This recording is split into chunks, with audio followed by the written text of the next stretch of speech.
இந்த 200 காவல்துறை அதிகாரிகள் நான் மென்ஷன் பண்ணல. 200க்கும் மேற்பட்ட காவல்துறை அதிகாரிகள்.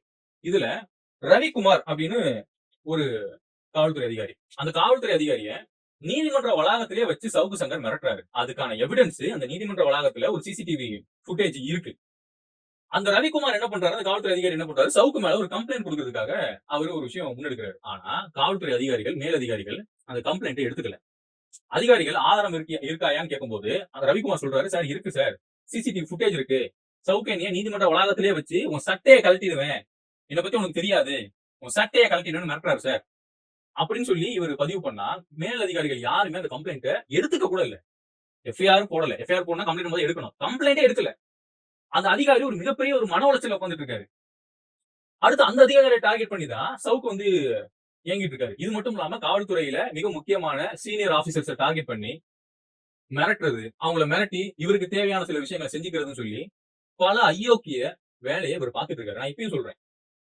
நான் எப்போதுமே காவல்துறை அதிகாரிகளை எதிர்த்து பேசுனது இல்ல. என்ன ரீசன்னா, இன்னைக்கா இருந்தாலும் அவங்க இந்த மண்ணுக்காக வேலை பார்க்கறாங்க. என்னவா இருந்தாலும் இந்த மண்ணுக்காக வேலை பார்க்கறாங்க. காவல்துறை டிபார்ட்மெண்ட்ல காவல்துறை அதிகாரிகள் பல நபர்கள் கரெக்ட்டா இருக்காங்க.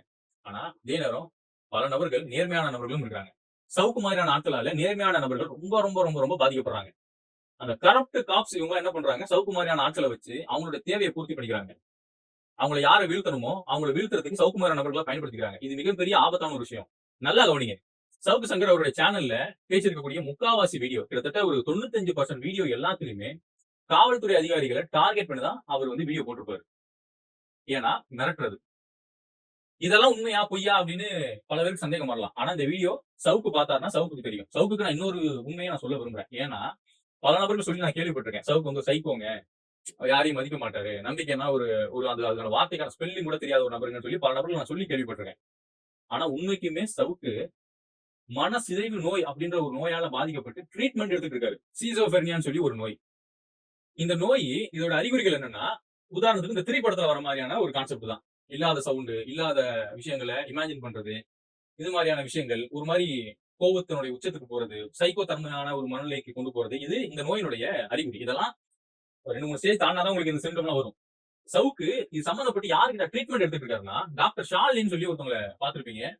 அவங்க கிட்ட ட்ரீட்மெண்ட் எடுத்துட்டு இருக்காரு. ரீசென்ட்டா ட்ரீட்மெண்ட் முடிச்ச அப்புறம் கூட அந்த அம்மாவுக்கு ரூ. 2,00,000 ட்ரான்ஸ்ஃபர் பண்ணியிருக்காரு. இதுல என்ன கவனிக்கப்பட வேண்டிய விஷயம்னா, அந்த ரூ. 2,00,000 அப்படின்றது சவுக்கோட அக்கவுண்ட்ல இருந்து போகல. சவுக்கோட அக்கவுண்ட்ல இருந்து போகல. அந்த காசு வேற ஒரு நபரின் மூலியமா அந்த காசு அந்த டாக்டருக்கு போகுது.